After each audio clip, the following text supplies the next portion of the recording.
பேசிக்கிட்டே இருக்க, கொஞ்சம் அமைதியா இரு அப்படின்னு சொல்லுவாங்க. இல்லை 2 பேர் மேல பிரச்சனை வந்து பெரியவங்க எடுத்து பேசுவாங்க.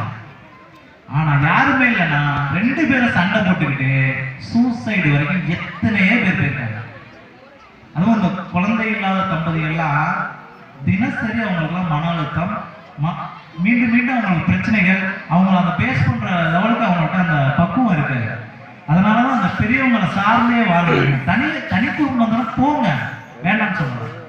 அந்த வயதானவங்களை அந்த தாத்தா பாட்டியில எப்போதுமே வாரத்துல ஒரு 2 நாளாவது போய் பாருங்க, அனுசரிச்சு அவங்களுடைய அந்த குழந்தைகளுக்கு அவங்க தான் புராண கதைகளை சொல்லுவாங்க. இன்னைக்கு சென்னையில நடக்குது, ட்ரெயின்ல போறான், ட்ரெயின்ல போகும்போது கத்தி எடுத்து காட்டுறான், 3 பேரு அருவா எடுத்து சுத்துறான், ஒருத்தனை வெட்டுறான், தலை கீழே கிடக்குறான், அப்படியே வெட்டுறான். என்னடா இது என்ன பிள்ளைகளை வளர்த்துறீங்க? இப்ப இந்த சமூகம் எதை நோக்கி போகுது?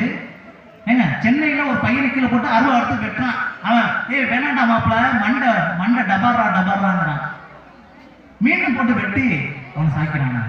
இது என்னங்க வாழ்க்கையா?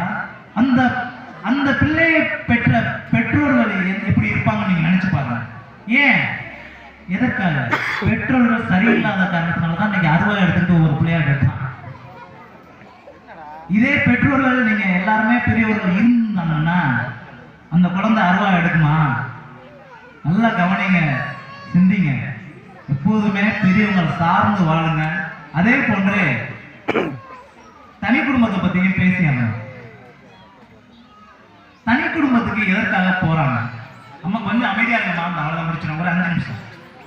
தனி குடும்பத்துக்கு எதுக்காக போறாங்க? கூட்டு குடும்பத்துல வரக்கூடிய சின்ன சின்ன பிரச்சனைகள்லாம் அவங்க சின்ன சின்ன விஷயங்கள்லாம் அவங்க போறாங்க. அதையும் 2 பேர் மேலேயுமே அந்த தப்பு இருக்கும்.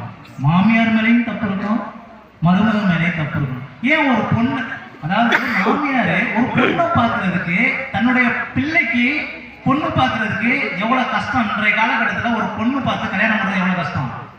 பொண்ணு பார்க்குற வரைக்கும் எல்லாம் பேசுவாங்க, உங்க பொண்ணை மட்டும் கொடுங்க, நான் நல்லா பார்த்துக்குவேன், நாங்க என்ன வேணாலும் செய்வோம், 10 பொண்ணாக போடுறோம், என்ன வேணாலும் சொல்லுவாங்க.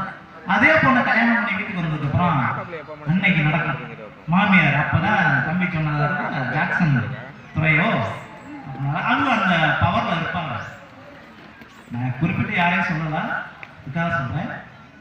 அந்த பொண்ணு நம்ம வீட்டை தேடி வருது, அந்த பொண்ணை நம்ம தானே பாதுகாக்கணும்.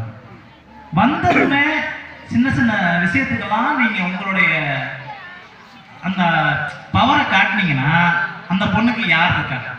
அந்த வீட்டுல அந்த பொண்ணை பார்த்துக்கிறது, அவங்க உங்களை நம்பி தானே அந்த பொண்ணை அனுப்பிச்சிருக்காங்க. சரிங்களா? எப்போதுமே மாமியாரும் மருமகளும் ஒன்று சேர்ந்து இருந்தால்தான் அந்த குடும்பம் நன்றாக வாழ முடியும். அந்த மாமியார் சொல்றத அந்த மருமகளும் கேட்கணும். மாமியார் என்ன சில விஷயங்களை மருமக கேட்டு சரி இவங்க மேல ஓகே. இப்போ பொண்ணு புதுசா வர்ற பொண்ணும் சில விஷயங்களை அனுசரிச்சு மாமியாரோட போகணும். அந்த விஷயங்களை நீங்களும் அது மாதிரி மாமியார்களும் அவங்களுக்கு தேவையான சில விஷயங்களை நீங்களும் சொல்லுங்க. அது மாதிரி வாழுங்கள், எப்போதுமே ஒன்றாக சேர்ந்து வாழுங்க. ஏன்னா இங்க திவினேஷ்ன்ற பையனை எத்தனை பேர் கேள்விப்பட்டிருக்கீங்க?